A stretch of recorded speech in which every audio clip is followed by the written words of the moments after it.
RMC les grandes gueules. Ce que je veux, c'est que vous alliez le faire gagner. Le monde de Macron. Vive la République, vive la France. Alors, dimanche et lundi, c'est la deuxième salve de jours de grève en ce qui concerne la SNCF. Et peut-être faites-vous partie de ceux qui disent on va jamais pouvoir tenir 3 mois comme ça, puisque c'est ce qui est prévu.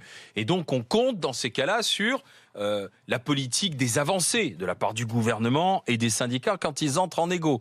Que nenni, Walou, nada, Makache, il suffisait d'écouter ce matin l'un des syndicats, ou plutôt hier soir à la sortie de la première réunion de discussion. Aujourd'hui, on a clairement l'impression qu'elle fait une mascarade de dialogue social. Voilà. Aujourd'hui, les organisations syndicales ont été invitées pour dire que une concertation a été faite, mais de concertation aujourd'hui, il n'y a pas eu.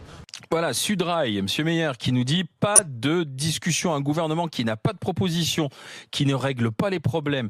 Donc la grève se poursuit. On est parti sur un conflit qui risque de durer si le gouvernement ne revoit pas sa méthode. Et Sudrail va même plus loin. Sudrail nous dit qu'il va falloir amplifier, renforcer et durcir le mouvement pour faire plier le gouvernement. Monsieur Charles. Qui est pour d'ailleurs. Pardon ? Non, Charles, il dit t'es pour. Pourquoi ? Pour la grève. Vas-y. Tu parles. Écoutez, moi j'observe que... On est dans le blocage total. Là. Moi j'observe que la SNCF est une entreprise qui a 45 milliards d'euros de dette. On va peut-être reprendre d'ailleurs. Peut-être. Mais bien sûr, ça fait partie des négos. Comme d'habitude en France, le contribuable va payer les incuries de certains. C'est toujours comme ça. La majorité paye pour la minorité. La moitié du budget de la SNCF annuel ne vient pas des ressources de la SNCF, il vient de l'État français. Donc de nos impôts. Absolument. Des impôts des Français qui donc payent 2 fois leur billet de train, une première fois trop cher quand ils l'achètent pour prendre le train, et une deuxième fois par leurs impôts. Les parents, la famille des gens qui travaillent à la SNCF ne paye que 10% du prix du billet de train. C'est ce qu'on appelle des facilités de trajet, je crois.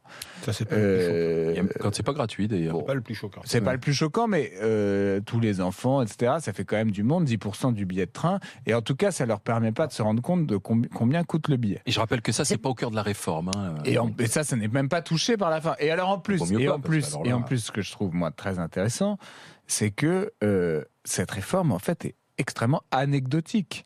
C'est-à-dire, certes, les nouveaux recrutés n'auront pas le statut du cheminot. Donc là, les syndicats aujourd'hui essayent de nous faire croire qu'ils s'inquiètent aussi pour les futurs recrutés, de même qu'ils essayent de même qu'ils osent dire. Oui, mais en attendant, c'est bloqué. Qu'ils se battent pour tous les salariés. En attendant, les Français dimanche ils n'auront pas de train, lundi ils n'auront pas de train, et quand tu regardes sur mai, juin, il y a plein de jours et de ponts où on n'aura pas de train. C'est très simple. Cette grève, elle coûte 20 millions d'euros par jour à la SNCF. Donc il faut se débrouiller. Donc moi, il faudra les remettre à un moment. Moi, je propose quelque chose de très simple. L'État cesse de donner de l'argent à la SNCF.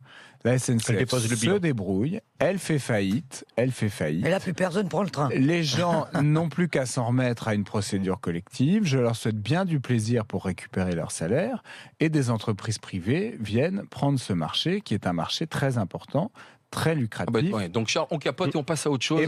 Ils se démerdent. Il y a un moment donné, quand on est dans l'excès comme ils sont, quand on se les syndicats ou le gouvernement ? Les syndicats. Quand on se fout de la gueule du monde comme ils le font, je crois qu'à un moment donné, il faut être radical. Moi, j'ai vu les images des gens sur les quais de gare de Lyon et partout ailleurs, qui sont serrés comme des sardines, qui n'ont pas de train, qui peuvent pas aller travailler, qui peuvent pas aller voir leur famille, etc. Et à un moment donné, ça commence à bien faire pour une réforme. Je veux dire, on propose pas non plus de baisser leur salaire aux dernières nouvelles. On propose même pas d'augmenter leur temps de travail. On propose rien à part de changer contractuellement. Ce rien, c'est beaucoup trop pour Sudrail et la CGT. Puisqu'on ne réforme jamais. Donc comme on réforme jamais, quand on change une virgule, ça devient beaucoup trop. Mais qu'est-ce que ce serait si on faisait des vraies réformes ? Qu'est-ce qu'on fait alors ? Ce pays est en train de devenir totalement fou. Dingue, quoi.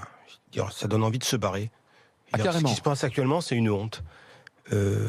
On a des agents SNCF qui... alors, vous savez déjà qu'à la SNCF, vous avez dû l'entendre, qu'il y a 2200 personnes qui sont payées uniquement par les syndicats. Donc ça fait déjà une très belle entreprise. Alors comme on est invirable à la SNCF, ils s'occupent pas de prud'homme, ils s'occupent de trouver, à mon avis, des prix avantageux pour les vacances des comités d'entreprise. 2200 personnes, ça fait du monde. Moi, je voudrais dire à ces gens-là que les syndiqués. D'abord, tous les mecs qu'on a vus, ils n'ont jamais vu un voyageur, il y a un TGV ou un train de leur vie. Il faut le dire aussi. C'est pas leur boulot. Ils bossent pas à la SNCF. Ils font du syndicalisme. C'est deux choses différentes.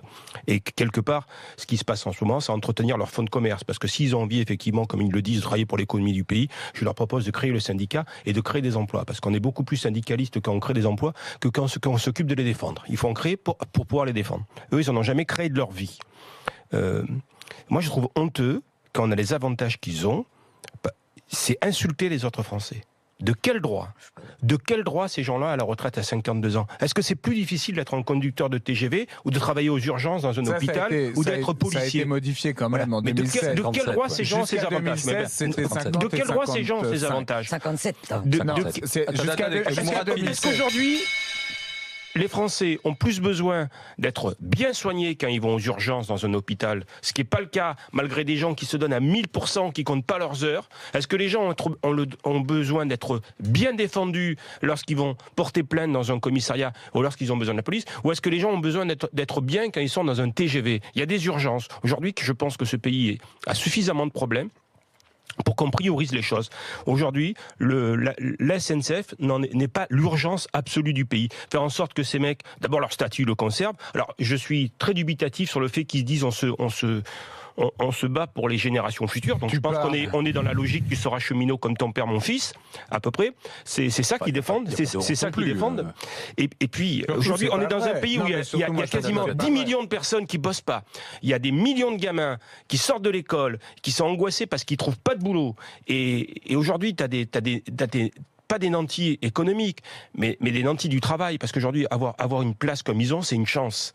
Voilà. Et qui se permettent de bloquer le pays sur leur droit de grève. Et moi, je dis simplement, quand on a la sécurité de l'emploi, quand on travaille pour le service public, et quand son entreprise, elle est couverte par l'impôt des Français, parce que sinon, sinon, ils seraient au chômage, il y a peut-être avoir un petit peu de pudeur sur le droit de grève. Et en plus, ils osent dire que le gouvernement est en train à chercher à créer des conflits, en essayant de recruter des conducteurs de train à l'extérieur, en Europe, c'est dire en plus on a le monopole, il n'y a que nous qui pouvons déplacer les gens dans ce pays. Voilà, je dis qu'aujourd'hui la SNCF est une honte de la République, ces syndicalistes sont une honte de la République, ce sont des gens qui pour leur petite carrière, leurs petits avantages et surtout leur petite existence sont prêts à tout. Et moi ce que je leur dis, c'est que s'ils se sentent dédiés à ce pays, je leur dis démissionnez, créez des richesses, créez des emplois. Et là vous serez de véritables syndicalistes.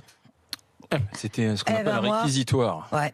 Et ben moi, Tu défends? Je défends les cheminots. En plus, j'ai la chance d'en connaître. Pour vous dire, comme je savais que je venais aux Grandes Gueules aujourd'hui, vous pensez bien que je les ai appelés. Écoutez, la dette, on l'associe aux cheminots. Mais en fait, la dette, elle est due à quoi? C'est à cause de cette histoire de TGV.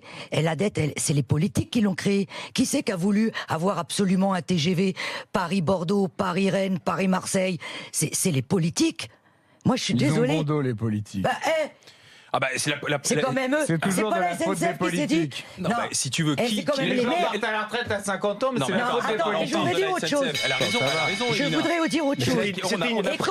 C'était une logique économique pour concurrencer l'avion. Elle a raison, Elena. On a privilégié le TGV. Les investissements et l'endettement, c'était là-dessus. Et on a laissé tomber toutes les autres lignes. C'est pas une raison pour laisser tomber les petits. C'est la logique de l'évolution du monde de redire le temps de transport. Je suis désolé. C'est pas illogique. Oui, mais en même temps, on te dit qu'il faut plus prendre ta bagnole au quotidien. Sinon, on repasse à la diligence. En plus, contrairement à ce que tu dis là, tu parles d'avantages et tout. C'est très dur le boulot d'eux.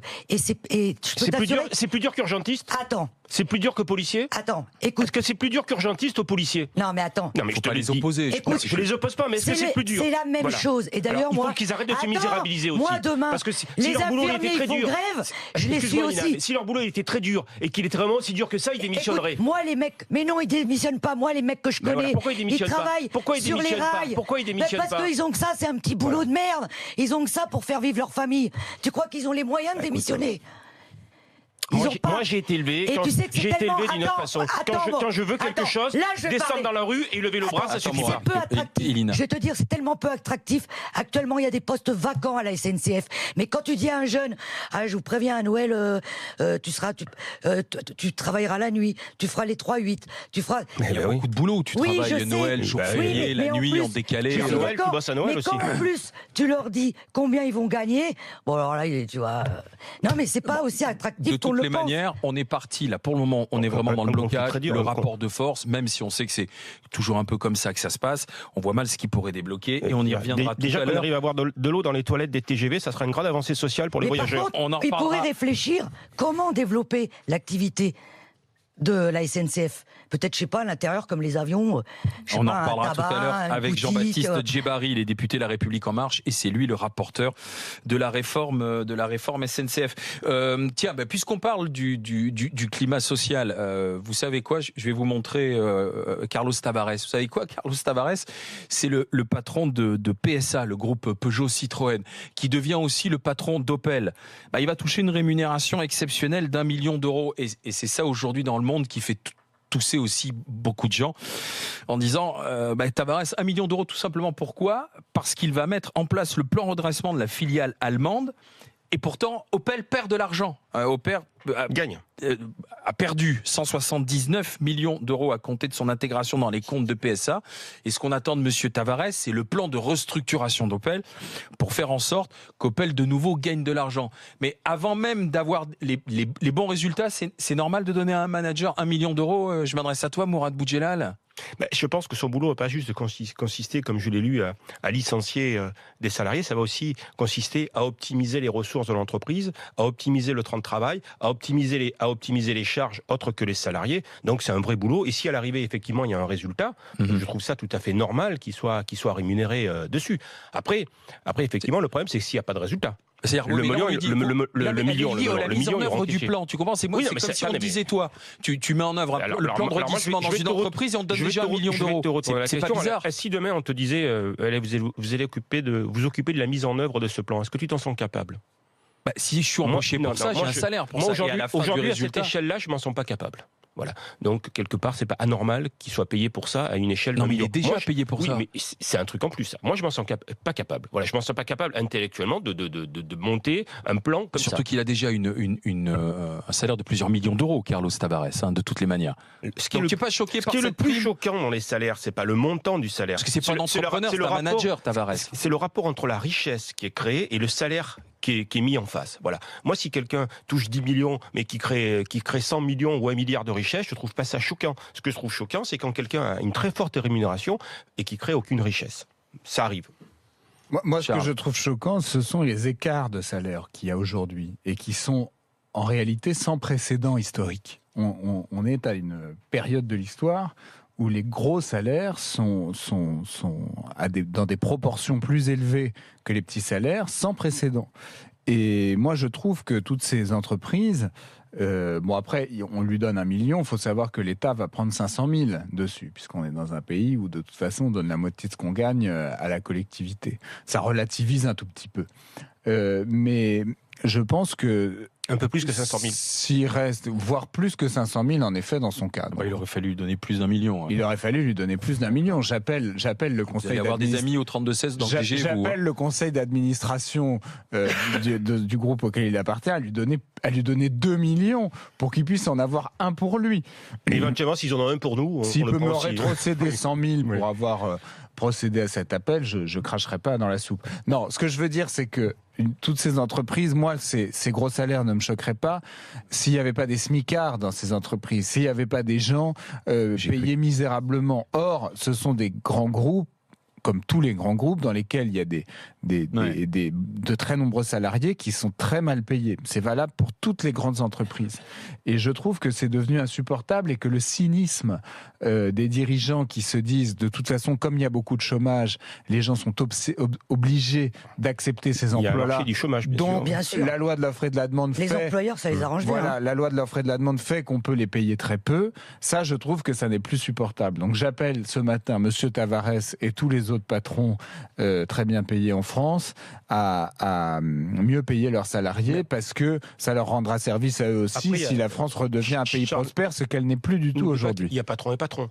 Il y a une grande partie des patrons qui sont juste des salariés privilégiés. Des managers, ouais. Et puis il y a des patrons qui parlent de leur argent avec tous les risques que ça peut encourir. C'est pour ça Oui, que mais c'est là, même c'est pas. lui, c'est là, même pas- lui, Oui, c'est non, un lui, manager. Lui, c'est un salarié oui, c'est un privilégié. super manager. Un super salarié. Ah, mais, Elina. si j'ai bien compris, les garçons, il est payé avant même d'avoir travaillé. Non, commencé il à a bosser. déjà son salaire de patron Ouais, de mais en PSA. plus, il a une Maintenant, autre somme. une mission. Là, il a une mission et dans le cadre de cette mission, on lui a donné 1 million d'euros pour la mise en œuvre de ce plan destiné à Bah, redresser moi, je suis aujourd'hui. Destiné d'accord. à virer des gens. Oui, Non, c'est ouais, ça. en plus, Je c'est pense qu'il n'y a grave. pas que ça dans le plan. Non, mais si, il a raison, Charles, je suis d'accord. Et moi, je propose que cette méthode soit utilisée pour tous les salariés. Voilà, je te donne une mission, je te paye d'avance. Un dernier mot, Mais je ne juste un résiste truc, tu peux je pense, là, je réfléchis, je pense que le plus cynique de sa mission et du million, je pense même c'est sur le coût des licenciements. C'est savoir comment il va optimiser les licenciements pour que ça coûte le moins cher possible à le l'entreprise. salarié est toujours la Voilà. variable d'ajustement dans une entreprise comme ça, surtout quand c'est une grosse entreprise comme Opel. Ça peut être déplorable et c'est pour ça que ça fait tousser aujourd'hui dans le groupe. Le blocage des facs, vous voulez voir ce que ça donne quand un groupe de bloqueurs du côté de Tolbiac fait une conférence de presse. Soyez à l'écoute et si vous êtes devant numéro 23, je vous assure que c'est pas un gag. Ah oui. Ça a été repéré sur les réseaux sociaux. On a cru nous-mêmes que c'était pas la bonne vidéo en la montrant dans les GG. Si c'est une autoconférence de l'automédia de la commune libre de Tolbiac. Bienvenue dans cette première autoconférence de l'automédia de la commune libre de Tolbiac. Nous avons constaté depuis le début du mouvement que notre parole n'était soit pas relayée, soit complètement détournée par les médias classiques. Hier à l'Assemblée Générale, nous avons voté l'occupation et le blocus illimité de Tolbiac. Nous exigeons la démission de Macron, le retrait de la loi OR. Hier, l'Assemblée Générale a apporté son soutien au peuple kurde. Nous soutenons aussi les cheminots et tous les précaires de cette université qui, nous l'espérons, arriveront à obtenir des meilleurs salaires grâce à notre occupation. Je vous assure, alors quand on voit l'image, les trois sont masqués. Il y avait même un chien sur une chaise. C'est les Daft Punk des étudiants. Oui, on soutient les Kurdes, on appelle à la démission de Macron Ils viennent, et on soutient les cheminots aussi. Non mais c'est gaguesque. Comment tu veux que ce soit pris au sérieux ? Ils viennent de ringardiser Groland. Oui, Je crois qu'il n'a plus de raison d'être. En tout Groland. cas, Sauf je qu'en sais attendant, pas. ils empêchent plusieurs milliers d'étudiants Il y de avait travailler. un sympathique chien avec Ouais, eux. chien, Là, Il a disparu. je le dis qui pour était les solidaire. auditeurs, il y avait trois clowns masqués et un chien au milieu. Je ne sais pas qui était. Qui n'était pas masqué d'ailleurs, ce qui est pas bien. Je ne sais pas qui avait été traversé par le plus d'intelligence. entre L'autoconférence l'animal de et- l'automédia de la commune libre de Tolbiac. Ouais, mais comment vous dire moi, les bras m'en tombent. Je trouve ça charmant. Je serais curieux de rencontrer ces jeunes. Tiens, tu veux pas aller à Tolbiac, les rencontrer ? Mais je serais ravi, tiens. Mais Je serais- vas-y, je serais ravi. Charles. Je les appelle ce matin. Mais oui, Charles, À vas-y. t'accueillir. À m'accueillir, à prendre Dans contact une soirée avec masquée. moi. Je serais ravi de faire un débat public avec leur leader, tiens. De la commune libre de Tolbiac. Oui, ou enfin, en tout cas le leader des Mais cela auteurs dit, de blocage, du blocage. Ça fait rire, sauf que ce sont plusieurs milliers aujourd'hui d'étudiants qui sont empêchés par Oui. ce À part petit que- groupe de bloqueurs de Il demande la Tolbiac. démission d'Emmanuel Macron. Si Emmanuel Macron démissionne, on aura l'air con quand même. Oh, t'imagines ? Moi, j'aimerais bien échanger avec eux. Ça y est, l'appel est lancé. Voilà. Commune libre de Tolbiac, si vous voulez rencontrer notre chichi Et je suis Charles prêt à aller Consigny, là-bas, bien sûr. il est prêt à venir vous voir, à Il y a discuter du avec décalage vous horaire. et ensuite Je serais à très faire un curieux. compte rendu dans les grandes gueules. Dans Mais un je me instant, masquerai pas. suite de notre semaine SOS Service Public, suite et fin, on accueille un gardien de prison, maison d'arrêt de Villepinte. Il s'appelle Julien de Curninge, il a 29 ans et il va venir nous parler de son travail au quotidien.